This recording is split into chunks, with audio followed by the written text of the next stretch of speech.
ჩემი ფონი არ შეიმჩნიოთ, იმიტომ რომ ცოტა რემონტებია თუ რაღაცებია ჩემს სახლში.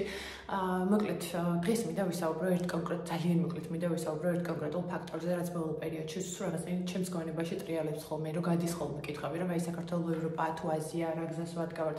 საქართველოს ადგას ზუსტად იმ კურსს, რასაც ადგას საუკუნეების განმავლობაში. საქართველოს ყოველთვის ირჩევდა და ირჩევს ევროპას. ოღონდ იმიტომ კი არა, რომ აი რაღაც რომელი უფრო მომგებიანია ან რომელს უფრო შევეფერებით კულტურულად ან ეკონომიკური თვალსაზრისით ან პოლიტიკური თვალსაზრისით არა, უბრალოდ იმიტომ რომ საქართველოს არის ევროპა, მაგრამ დღეს არ მინდა იმ კულტურულ ნაწილზე ყურადღების გამახვილება, რატომ არის საქართველოს ევროპა.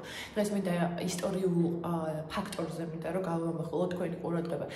ისტორიულად საქართველოს მეფეები ყოველთვის ირჩევდნენ ევროპას. ჯერ კიდევ ძველი წელთაღრიცხვის პერიოდში, მაგალითად, ჩვენი მეფე არტემის დროს, მაგალითად, მითრიდატეს დროს, მაგალითად, ფარსმანის დროს, ფარსმანი ხო თვითონ ფარსმანქველის ძეგლი რომში დგას, ხო?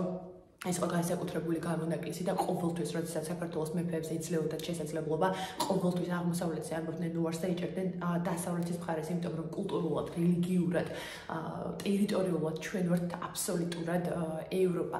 და შესაბამისად ძალიან ირონიულია დღეს ამ საკითხებზე მსჯელობა, ამ საკითხებზე. აი მაგალითად ძალიან კარგი მაგალითია, აი კიდე აი ვახტანგამ დედს პერიოდში რომ გადავიხედოთ, იმიტომ რომ აი ვახტანგი ხო ნათლად მაშინ როდესაც მოიხმო ძველი ირანის ხალხი, როდესაც უკვე დასტაბილურებული ქონდა მდგომარეობა, დარიალის ხეობა ჩააკეტინა მათი დახმარებით. ნუ მათაც სჭირდებოდათ, მაგრამ ნუ რასაკვირველია პირველ რიგში საქართველოს მოსახლეობის უშიშროების საკითხი გადაწყვიტა ამით, როდესაც თავის დროზე დაყვებოდა ვახტანგი საომარ მდგომარეობაში. ვახტანგის დედა ხო წარმოშობით სპარსი იყო.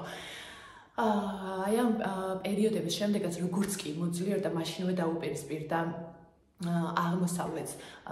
მანამდე პერიოდში ზუსტად აბსოლუტურად იგივე ხდება. საქართველოს მუდმივად ითვლებოდა დასავლეთის პარტნიორად, ჯერ მუდმივად რომის მოკავშირე იყო, მოგვიანებით ბიზანტიის, უბრალოდ ბიზანტიაც იმპერია იყო და რასაკვირველია, მანაც დიდი ზიანი მოგვეყენა, მაგრამ ეს ძალიან ნორმალურია. ევროპას დღეს ჩავხედოთ ევროპას, ხო? აღმოსავლეთში არ არის იმდენად დიდი ეს ძმათა სისხლისღვრა ევროპელებს შორის დაპირისპირებას ძმათა სისხლისღვრას ვეძახით, რაც მაგალითად დღეს უკრაინასა და რუსეთში ხდება. უბრალოდ აქ არის დიპლომატიის სწორი გადათამაშება, რაც რამაც მნიშვნელოვანი როლი შეასრულა იმაში, რომ ჩვენ ვახერხებდით სახელმწიფოებრიობის შენარჩუნებას. შესაბამისად, ძალიან ისეთი აი ეს მაგალითად ჟვანიას ცნობილი სიტყვები ხო, მე ვარ ქართველი, მასშტაბი მე ვარ ევროპელი. ეს კი არ არის რაღაც განცხადება, რომ ჩვენ აი საით გვინდა, კი გასაყარსავართ, კი გვაქვს აღმოსავლეთის ნიშნების, მაგრამ ჩვენ ვართ ევროპა და ყველა ევროპულ სახელმწიფოსაც აქვს გარკვეული აღმოსავლური ნიშნები, ისევე როგორც აღმოსავლეთის სახელმწიფოებს, ხო?